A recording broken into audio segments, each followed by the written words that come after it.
All right. So I wanted to take some time to share with you how to do problems like this.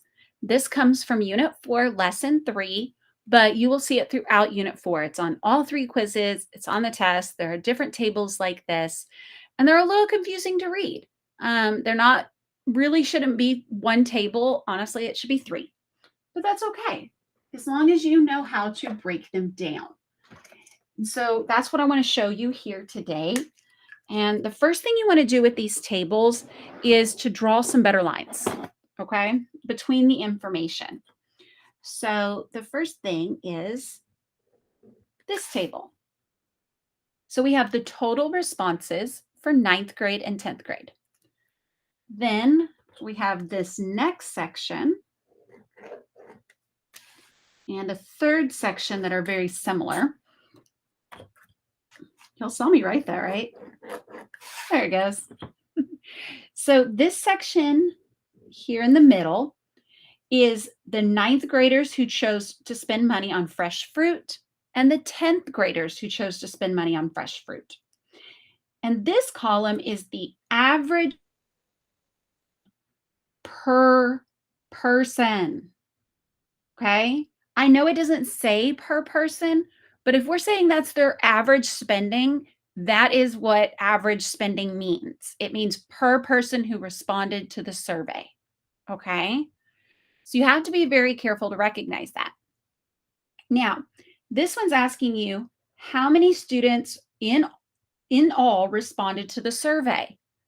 Well, you only count these two numbers and add them together. You're not going to add all the numbers because that would be counting every single person twice.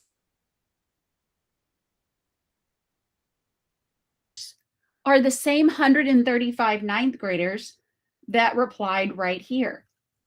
And I know that because 78 plus 57 is going to add up to 135. Okay.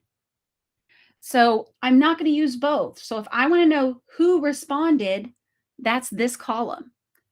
These two columns, on the other hand, are just breaking down the data.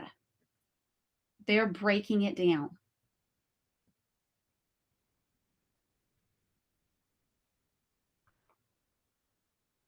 Okay. So let's apply that to the next question. This one is asking us, what was the total spending on fresh fruit by ninth grade students? And you know what? They even give you a hint. Did y'all know that? If you actually read these hints, it really helps you when you do your quizzes and tests. We need to find out the total spent by all 78 ninth graders in fruit. So I can see that we had 78 ninth graders who spent money on fresh fruit. Each one of them spent $18. Okay. So I'm going to take 78 times 18.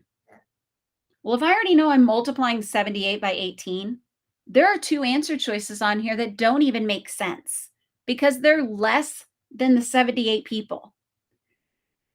Well, I already know all 78 ninth graders spent more than $1, so I know the spending is going to be more than 78. So I'm going to cross off the bad answer choices. Okay.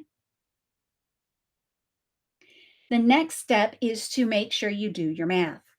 Are we going to be closer to it 1,400 or closer to 2,750 cents?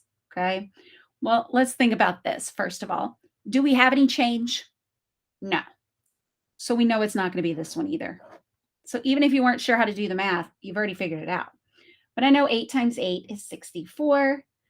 8 times 7 is 56. Plus 6 is 62. 1 times 8 is 8. 1 times 7 is 7. I add those together. I get 4, 10, carry my 1, and I get 14. Okay?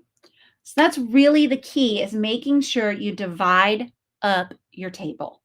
So always make sure anytime you see these, whether it's sports, food, people, anything like that, that you're going through and you're noticing that it's really 3 tables in one.